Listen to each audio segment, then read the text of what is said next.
G'day legends, Clint here. Well, if you didn't check out the video last week of my trip into Tali Karng, this is a quick overview of what went down. But if you want to check out the whole video, there's a link at the top of the screen and it'll take you straight there.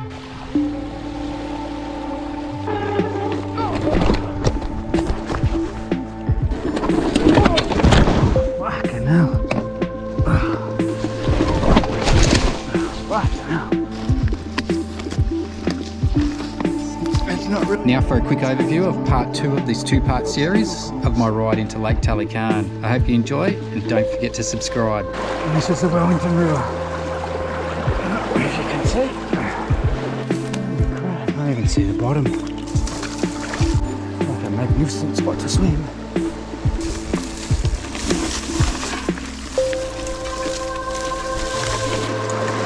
Holy crap, this is fast. Hopefully this is the last one.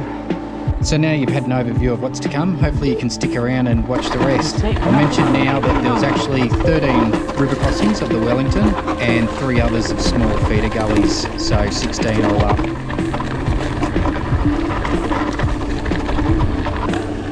The 4-wheel drive track.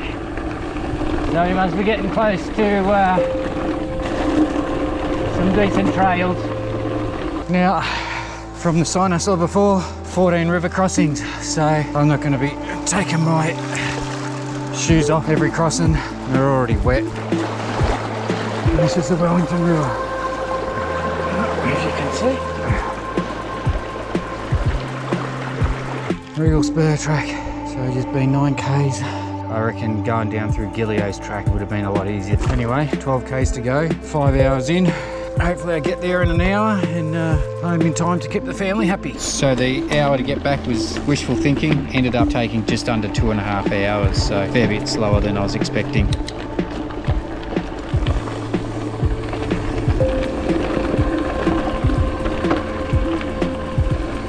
So here's the next river crossing.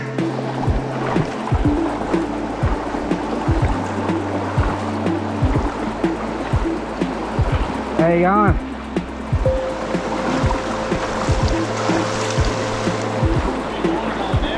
There is. When we crossed paths, I'm sure we both thought the same thing. What the hell is this nutcase doing out here? But the reality is, we were both out there in search of a challenge. One chasing a deer and the other on his bike.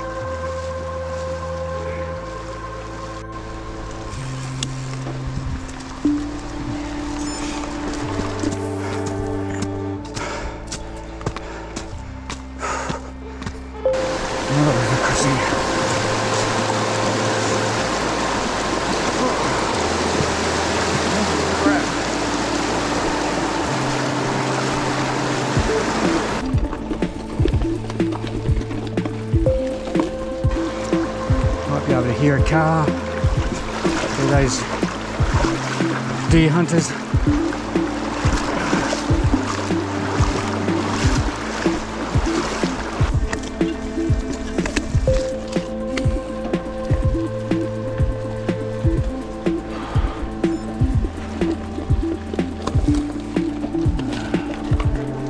So next river crossing, I passed one just before. Didn't record it, so bloody hell. Might be a little bit deep, this sucker. Let's go up here a bit. See if it's a little bit shallower. Holy crap, I can't even see the bottom. Yeah,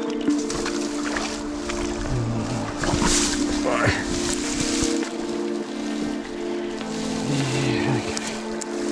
Come on in now. Yep, so it's waist deep. I need to get my bike.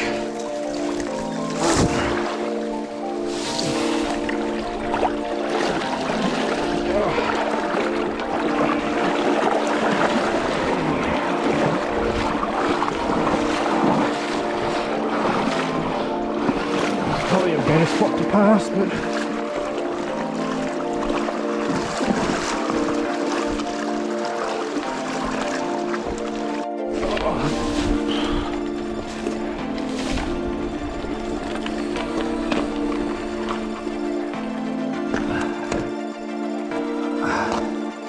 full of spider webs and leaves.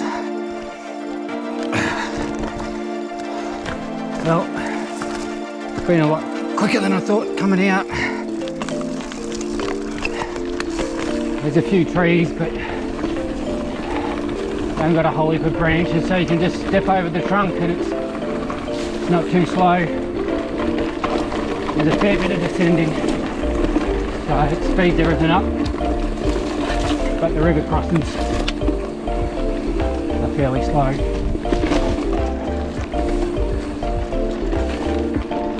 Looks like we're in another one.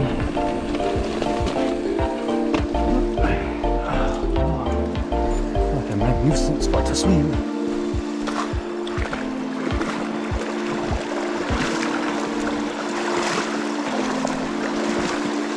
This one's about knee deep. But this spot's going to get fairly fast and fairly deep, I reckon. I'll just take it steady and hopefully stay upright.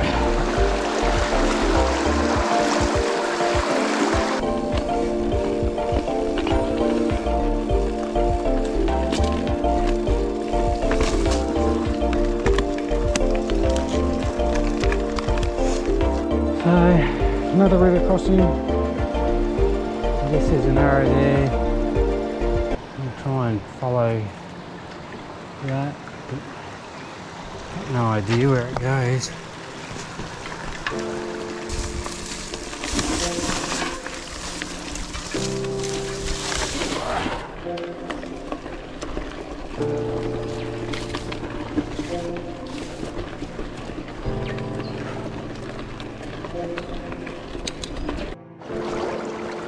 Yeah, this is another deep one. You can barely see the bottom.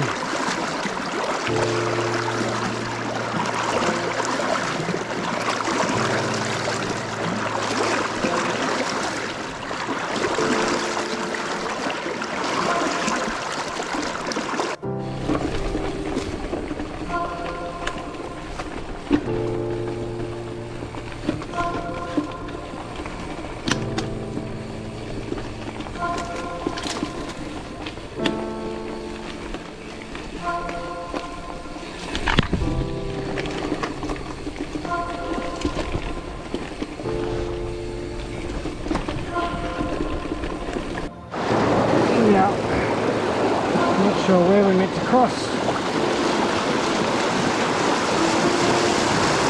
There's no arrows anymore, so I'm just following the GPS, the head unit.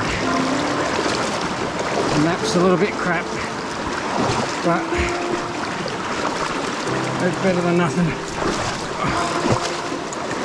Holy crap, this is fast.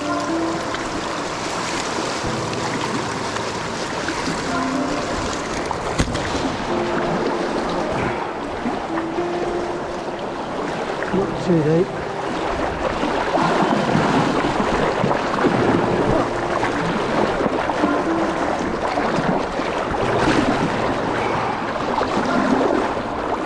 Pretty fast, that.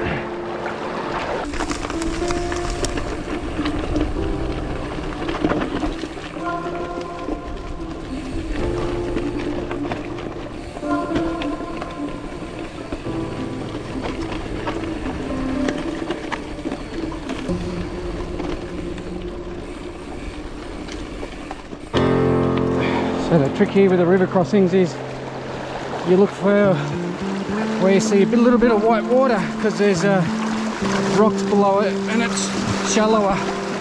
Further up there it's all quiet, but it's a lot deeper. Oh, some big rocks down here. It's a struggle.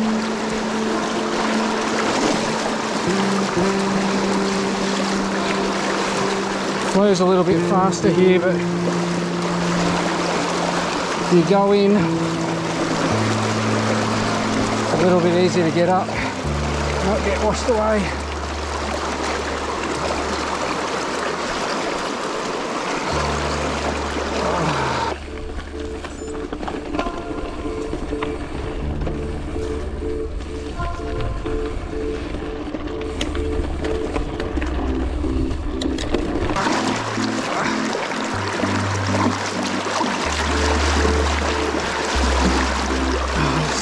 to the bike.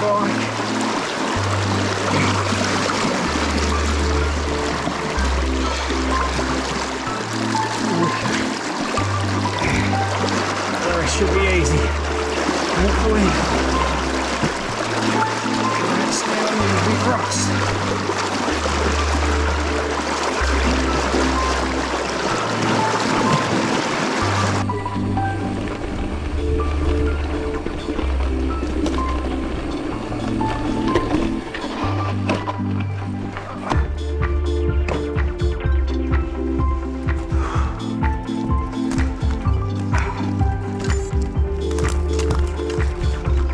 Another river crossing.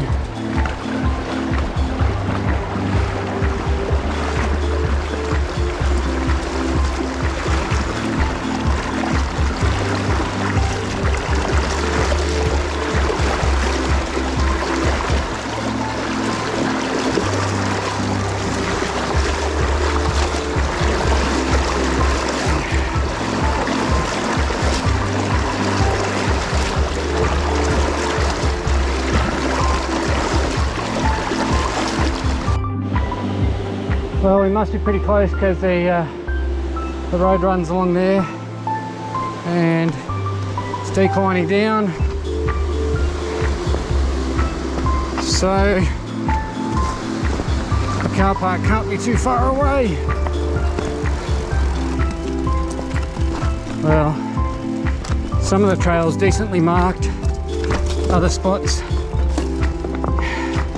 it's pretty ordinary. There was, like I said, one set of footprints that I could kind of follow, but without them, some of the crossings would have been pretty tricky to find where you're meant to go on the other side. But we shouldn't be too far from the car park now. Hopefully this is the last one. Deeper than I would have liked and faster. Hopefully we can stay out of the water.